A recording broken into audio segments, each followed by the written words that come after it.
В червения ъгъл на ринга посрещнете Адриан Димитров.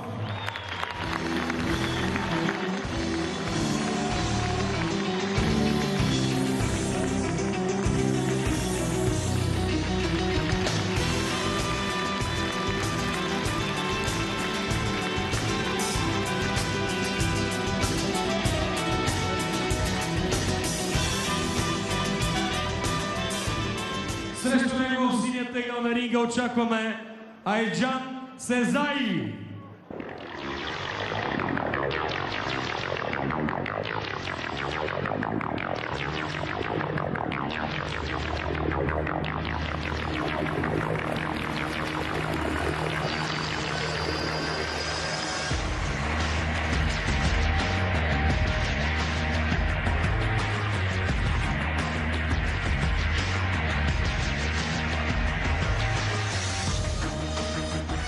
В червения ъгъл е Адриан Димитров, дебютант, който ще се състезава в категория 91 плюс килограма. За него това ще бъде първата му профи среща на ринга. Той иска да се бие само с най-добрите, за да израства във всеки един аспект. Моля, аплодирайте Адриан Димитров! В синия ъгъл е състезателят от спортен клуб Цунами, град Русе. Той е многократен шампион на България в стиловете Full Contact и К1. Моля за вашите аплодисменти за Айджан Сезай! Рефери на двубоя Георги Георгиев. Скъпи приятели, здравейте и от мен, Огнян Георгиев. Време е да се насладим на първите битки от четвъртата гала вечер Ultimate Pro Fight. Този път домакин на шоуто е Двореца на културата и спорта във Варна. 4000 фенове са се събрали, за да гледат тези невероятни битки. Адриан Димитров срещу Айджан Зеки. Среща между двама изполини. Ще има ръстово предимство Адриан Димитров. Той е 198 см. По-високи от двамата бойци. Започва с мощен лоу-кик Адриан Димитров. Варненецът ще има и подкрепата на местната публика. Той трябваше да има друг съперник тази вечер в лицето на Красимир Вулев, представител на клуба Йорк Варна. Но Вулев получи контузия на Вехна Глезен няколко дни преди тази гала вечер и беше заменен в последният момент от русенеца Айджан Зеки. Да видим доколко е готов за това изпитание Зеки. Не лош преден кик на Зеки, който попадна на границата на позволеното. Мощен лоу-кик вкарва Адриан Димитров за втори път от началото на двубоя. Използва тази техника Димитров.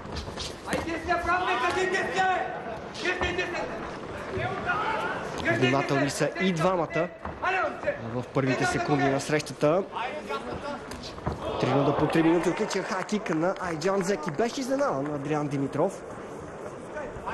Медалист от държавни първенства е Айджан Зеки. Има доста опит из кикбоксовите турнири. Летящо коляно в тялото на Айджан Зеки. Нещо интересно от страна на Адриан Димитров. Страхотна възможност за младия Димитров е тази гала вечер. Може да набере опит с нея, да натрупа още самочувствие.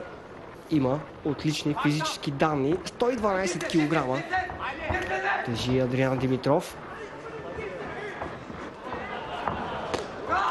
Опитите се прави в тялото на Димитров. Бързичко се дръпна Айджан Зеки.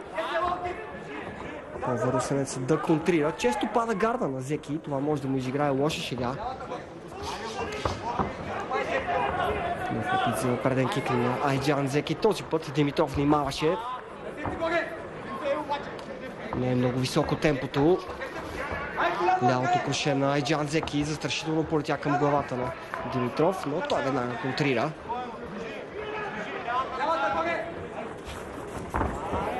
Бек-кик насочен към тялото на Адриан Димитров. Не се получи техниката, прекалено бавен беше с нейното изпълнение Айджан Зеки.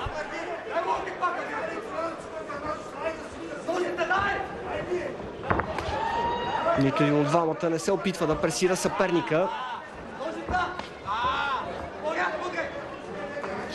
Началото кик и хакик в изпълнение на Димитров. След това хакик на Зеки точно за края на рунда. 60 секунди пауза за двамата.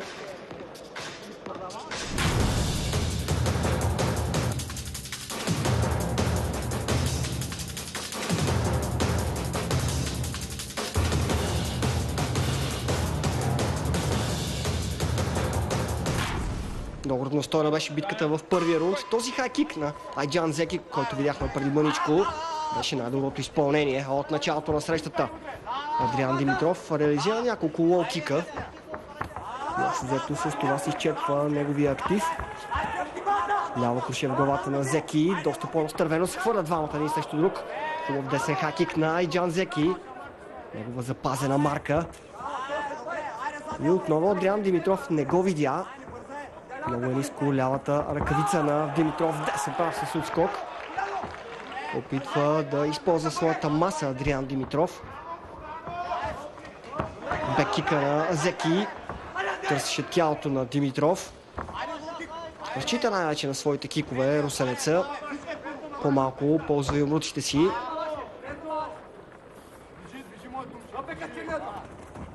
Дясно круше. Много мощно беше стовареното в главата на Айджан Зеки. Малко отзад отиде то. Този път беше париран хайкика на Айджан Зеки. Започва да коригира поведението си в защита Адриан Димитров. Сякаш първият рунд беше малко притеснен, малко разконцентриран, но сега вече нещата се поправиха. Бе блокиран този лоу-кик на Адриан Димитров. Ляво круше на Зеки, десен хайкик, който пропусна главата на Адриан Димитров. Доста по-интересен втори рунд наблюдаваме.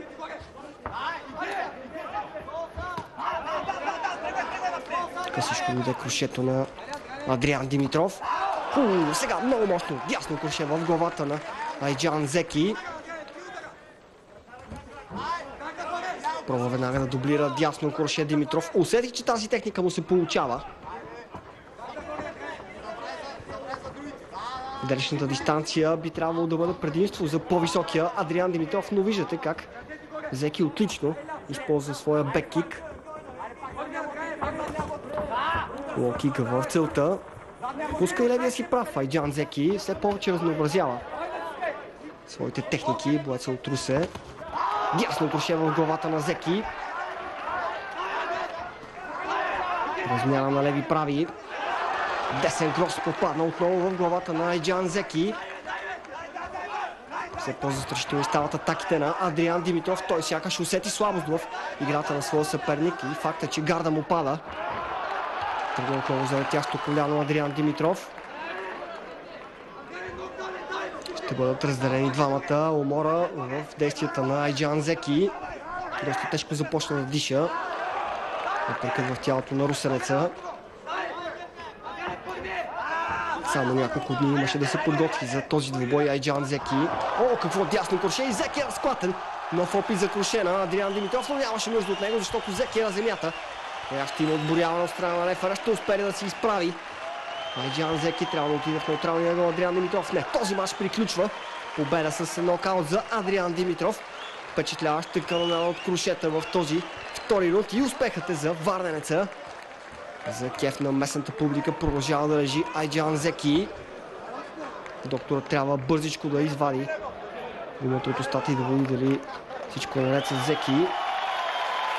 Щастие сред феновете в залата и сред екипа на Адриан Димитров.